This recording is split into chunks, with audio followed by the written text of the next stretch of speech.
वज़ीर-ए-आज़म शहबाज शरीफ का ईरान का 2 रोज़ा दौरा मुकम्मल, आज़रबाईजान पहुंच गए। लाचीन शहर पहुंचने पर वज़ीर-ए-आज़म का पुरतपाक इस्तकबाल। वज़ीर-ए-आज़म आज़रबाईजान के सदर इल्हाम अलीयव से मुलाकात करेंगे। पाक चीन पाक भारत जंग के दौरान हिमायत पर आज़री क़यादत का शुक्रिया अदा करेंगे। वज़ीर-ए-आज़म शहबाज शरीफ ने तेहरान में ईरानी सुप्रीम लीडर आयतुल्लाह ख़ामेनी और ईरानी सदर से मुलाकातें की। वज़ीर-ए-आज़म ने भारतीय जारहत के खिलाफ पाकिस्तान की हिमायत पर ईरानी क़यादत का शुक्रिया अदा किया।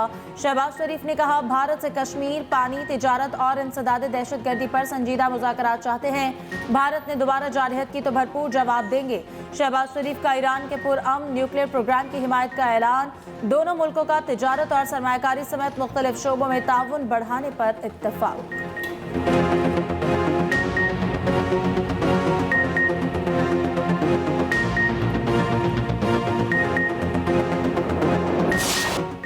भारतीय वज़ीर-ए-आज़म मोदी के इश्तियाल अंगेज बयानात मुस्तरद।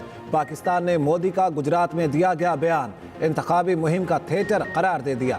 तर्जुमान दफ्तर खारिजा ने कहा, जौहरी रियासत के सरबराह के नफरत अंगेज बयानात इश्तियाल अंगेजी और काबिल अफसोस हैं। भारत को इंतहा पसंदी की फिक्र है तो उसे अंदरून मुल्क हिंदुत्व और अक़लियत दुश्मनी पर तवज्जो देनी चाहिए। भारत का बढ़ता हुआ जंगी बयानिया इलाकाई अमन व इस्तेहकाम के लिए संगीन खतरा है। पाकिस्तान किसी भी खतरे का मुंह तोड़ जवाब देगा। आलमी बरादरी भारतीय इक़दामात का नोटिस ले। उम्मीद है इंशाअल्लाह ताला कि 5 तारीख को हमारा केस सुना जाएगा और जब सुना जाएगा तो पूरी दुनिया देखेगी कि ये बेसलेस और पॉलिटिकल विक्टिमाइजेशन का केस। इंसाफ जब हो तो बगैर किसी खौफ के, बगैर किसी फेवर के वो इंसाफ हो। इंसाफ होता हुआ नजर आना चाहिए। ये डाका मारा गया है अदला की आज़ादी के ऊपर, ये 26वीं तरमीम के, इसलिए हम मुखालिफ थे, हम हैं और हम रहेंगे और ऐसी तरमीम को हम रद्दी की टोकरी में फेंकेंगे। हमारी तहरीक जारी है, हमारी तहरीक जारी रहेगी। आज तक 2 साल में ये नहीं पता चला आपको हमारे भाई से चाहिए क्या है, आप मांग क्या रहे हैं उसके। वो तो कह रहे रूल ऑफ लॉ करो, वो रूल ऑफ लॉ के लिए खड़ा है, वो जमहूरियत के लिए खड़ा है।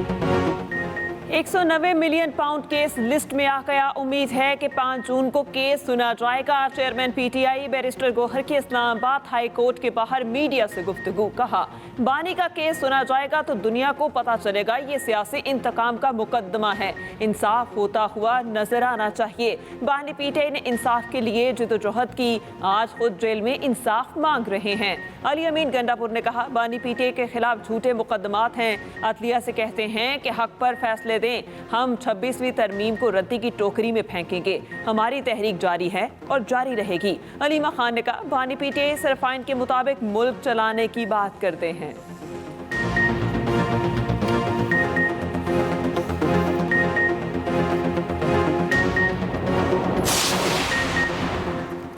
पीटीआई की गुंडा सरकार हमें नहीं रोक सकेगी। केपी हुकूमत को आवाम से बराह रास्त टकराव की हिकमत अमली महंगी पड़ेगी।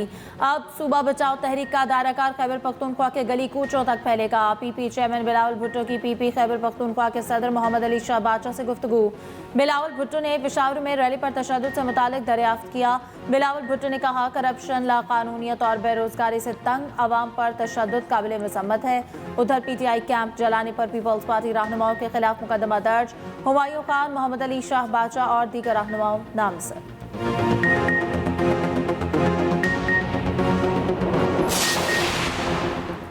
क्या पीटीआई ने आपको अपना वकील किया है कि उनका केस लड़ें? क्या सुन्नी इत्तेहाद कौंसिल को पता है आप उनके अरकान के मुफाद के खिलाफ बात करेंगे? मखसूस नशिस्तों के केस में जस्टिस मुसरत हिलाली का वकील फैसल सिद्दीकी से मुकालमा। कहा, जस्टिस जमाल मंदोखेल ने कहा, क्या आप इससे इत्तेफाक करते हैं कि सुन्नी इत्तेहाद कौंसिल को मखसूस नशिस्तें नहीं मिलना चाहिए? वकील फैसल सिद्दीकी ने कहा, सुप्रीम कोर्ट के फैसले की मुकम्मल हिमायत करते हैं, हम हार कर भी जीत गए। हामिद खान ने कहा, पीटीआई को नजर सानी में जानबूझकर फरीक नहीं बनाया गया। जस्टिस मोहम्मद अली मजहर ने रिमार्क्स दिए, नजर सानी सिर्फ अक्सरियती फैसले के खिलाफ दायर की गई।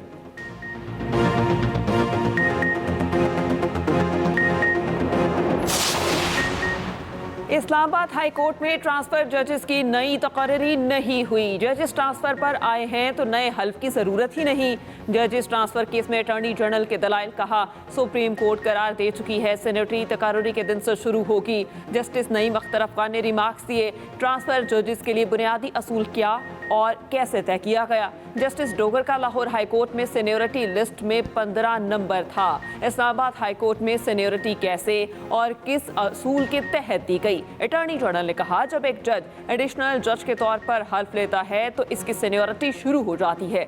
जस्टिस शकील अहमद ने कहा, मुस्तकिल जजेस की तैनाती तो जुडिशल कमीशन करता है। क्या मुस्तकिल बुनियादों पर जजेस ट्रांसफर करके जुडिशल कमीशन के इख्तियार को गैर मौसर किया जा सकता है? समाअत 29 मई तक मुलतवी, अटॉर्नी जनरल के दलाइल मुकम्मल। नाम नेहाद ऑपरेशन सिंदूर के दौरान गोदी मीडिया का मकरूज ISPR ने बर वक्त और जिम्मेदारी से नाकाबिले तरदीद शवाहिद पेश किए। भारतीय मीडिया ने मोदी के झूठ पर मबनी खबरें और गुमराह कुन मवाद फैलाया। NDTV, न्यूज़ 18 और दीगर कई चैनल्स ने झूठा बयानिया बनाने की कोशिश की। भारतीय चैनल्स ने झूठा दावा किया कि पाकिस्तान के F-16 और 2 JF-17 थंडर तैयारे मार गिराए। बैनुल अक़वामी मीडिया ने फैक्ट चेक करके मोदी के झूठ का पर्दाफाश किया। पाकिस्तानी जौहरी ज़खायर पर मिसाइल हमले की अफवाह भी उड़ाई गई। IAEA ने झूठा बयानिया ज़मीन बोस कर दिया।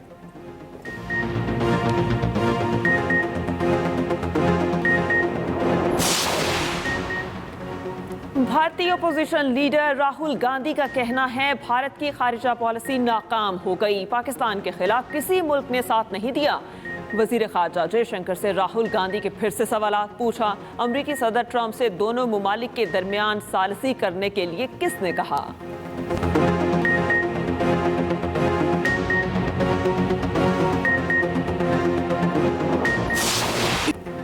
भारतीय तज्जियाकार मोदी सरकार की इंतहा पसंद और नाकाम पॉलिसी पर खुलकर तनकीद करने लगे। तज्जियाकार अजय साहनी ने करण थापर को इंटरव्यू में कहा, पाक फजाइया का 20% इंफ्रास्ट्रक्चर तबाह करने का भारतीय मीडिया का दावा गलत है। भारतीय मीडिया झूठ की तशहीर के लिए सिर्फ मुबालगा राय कर रहा है। भारतीय हुकूमत की फौजी हिकमत अमली शदीद नाकामी का शिकार हो चुकी। ऑपरेशन सिंदूर महज सियासी शो था। हुकूमत की नाक़िस फौजी मनसूबाबंदी भारत के लिए सबसे बड़ा खतरा है। सहाफ़ी करण थापर ने भी मोदी की पॉलिसी पर सख्त तहफ़्फ़ुज़ात का इज़हार किया।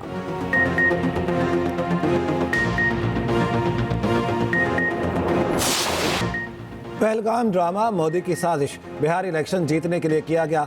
साबिक भारतीय वज़ीर ख़ारजा यशवंत सिन्हा ने मोदी की घिनौनी चालें बेनकाब कर दी। कहते हैं ऐसे वाक़यात ऐन इलेक्शन के मौके पर ही क्यों होते हैं। पुलवामा और उड़ी हमला हुआ तब भी मोदी ने भरपूर सियासी फ़ायदा उठाया। मोदी ने कौमी सलामती के मसले को सियासत के लिए इस्तेमाल किया।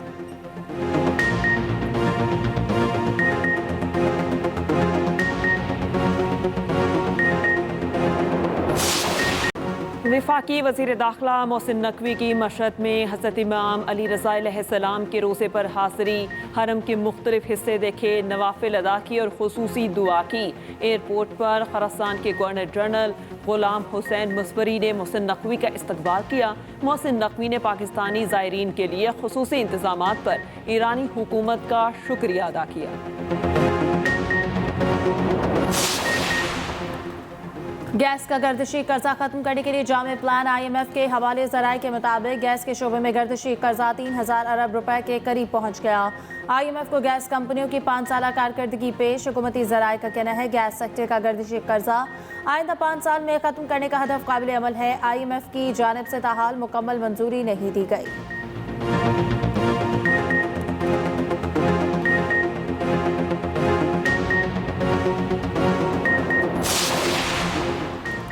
लाहौर शाहपुर कांजरा में मॉडल कैटल मार्केट का इफ्तिताह। वज़ीर आला पंजाब मरियम नवाज़ का कैटल मार्केट का दौरा सहूलियात का जायज़ा लिया। वज़ीर आला को ब्रीफिंग में बताया गया कि मार्केट में 25,000 बड़े और 1.5 लाख छोटे जानवरों की गुंजाइश है। पहली बार जानवरों के शेड में पंखे भी लगाए गए हैं। वज़ीर आला की ज़ेर सदारत ट्रैफिक से मुतालिक इजलास। ट्रैफिक क़वानीन की खिलाफ वर्जी पर जुर्माना 10 गुना तक बढ़ाने का उसूली फैसला। कम उम्र बच्चों की ड्राइविंग पर वालिद जिम्मेदार करार। मुकदमा दर्ज होगा।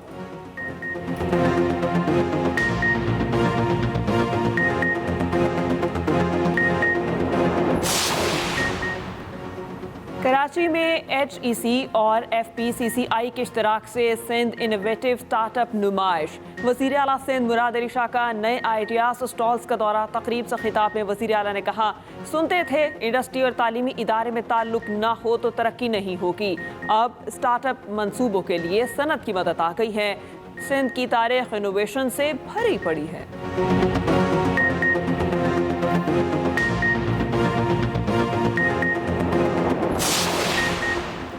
वज़ीर आला खैबर पख्तूनख्वा ने गुड गवर्नेंस रोड मैप का बाज़ाब्ता इजरा कर दिया। गुड गवर्नेंस, स्मार्ट डेवलपमेंट और मजबूत सिक्योरिटी रोड मैप के 3 तरजीही शोबे हैं। 2 साल के दौरान इन शोबों में मौसर नताइज के हुसूल के लिए अहदाफ का तयन।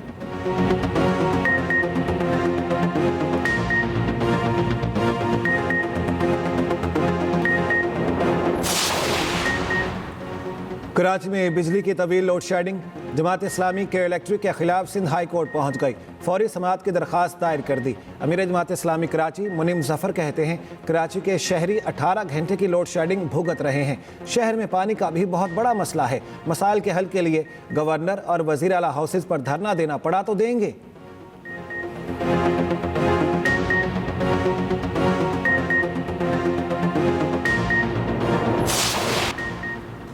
कराची के बाद सिंध के दीगर बड़े शहरों में भी इलेक्ट्रिक बस सर्विस के लिए कोशिशें तेज। सीनियर वजीर सिंध शर्जील इनाम मेमन कहते हैं मुस्तकबिल इलेक्ट्रिक गाड़ियों का है। सिंध हुकूमत इस सेक्टर में गैर मामूली पेशरफ्त चाहती है। एशियाई तरक्याती बैंक के वफ्द की शर्जील इनाम मेमन से मुलाकात, सूबे के ट्रांसपोर्ट सेक्टर में मुमकिना सरमायाकारी पर तबादला ख्याल।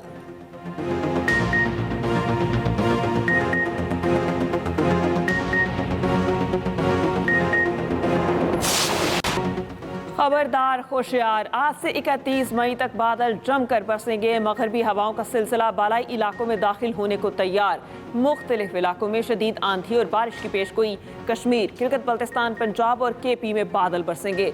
लाहौर, फैसलाबाद, गुजरांवाला, गुजरात और सियालकोट में भी बारिश का इम्कान। चंद एक मकामात पर यालाबारी और तेज बारिश हो सकती है। बारिश के बायस कमजोर इंफ्रास्ट्रक्चर मुतासिर होने का खदशा। तमाम इदारों को अलर्ट रहने की हिदायत जारी।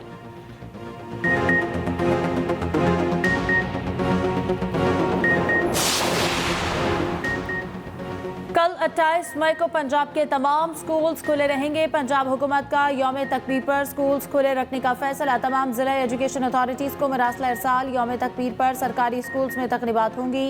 यौम तकबीर के बाद गर्मियों की छुट्टियों का ऐलान करने की हिदायत।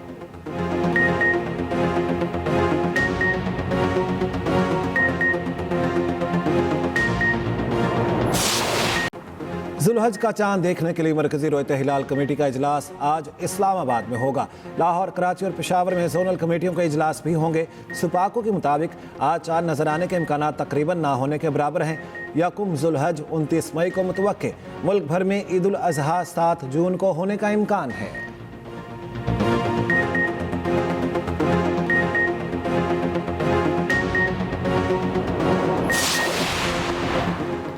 सऊदी अरब में आज जिलहज का चांद नजर आने का इम्कान। सऊदी माहिर फल्कियात का दावा। सऊदी अरब में जिलहज का चांद देखने के लिए इजलास आज होगा।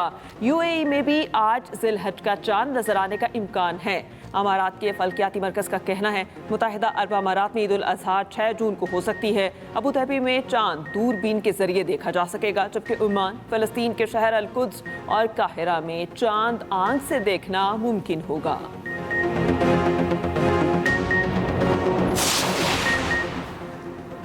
लीबिया में नौजवान को हज से रोके जाने पर परवाज ही ना उड़ सकी। नाम में क़ज़्ज़ाफ़ी लफ्ज़ होने की वजह से नौजवान रोका गया। 2 बार परवाज ले जाने की कोशिश की, खराबी के बायस वापस आ गई। नौजवान को सवार कराने पर परवाज बगैर किसी रुकावट रवाना हो गई। कहानी सोशल मीडिया पर वायरल। आमिर अल महदी अल क़द्दाफ़ी का कहना है कि यकीन था मुक़द्दर में हज लिखा है तो दुनिया की कोई ताकत रोक नहीं सकती।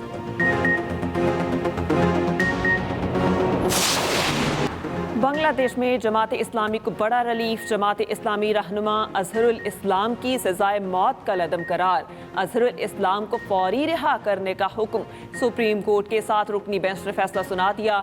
2014 में अजहरुल इस्लाम को सजाए मौत सुनाई दी गई थी।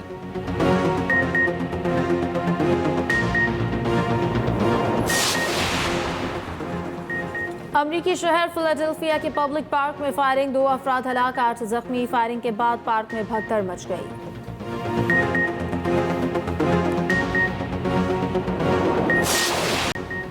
चीन में थैलेसीमिया की मरीज पाकिस्तानी बच्ची का जीन थेरेपी से कामयाब इलाज। चीन में पहली बार ये टेक्नोलॉजी किसी गैर मुल्की नाबालिग पर इस्तेमाल की गई। चीनी डॉक्टर्स का कहना है 4 साला आयशा की सेहत पहले से कहीं बेहतर है। बच्ची के वालिद अदील भी बेटी के कामयाब इलाज पर खुश।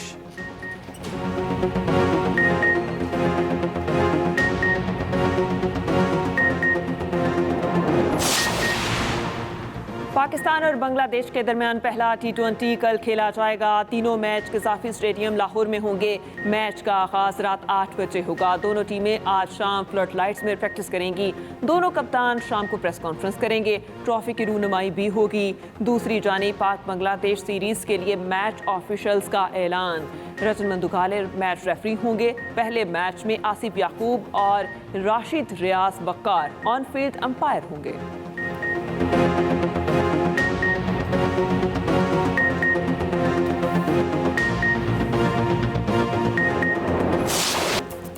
और पाकिस्तान फिल्म इंडस्ट्री की रानी को मद्दाहों से बिछड़े 32 बरस बीत गए। अदाकारा रानी ने कई दिहाइयों तक पाकिस्तानी सिनेमा पर राज किया। उमराव जान अदा, तहजीब, चंद मखना जैसी फिल्मों में यादगार किरदार अदा किए।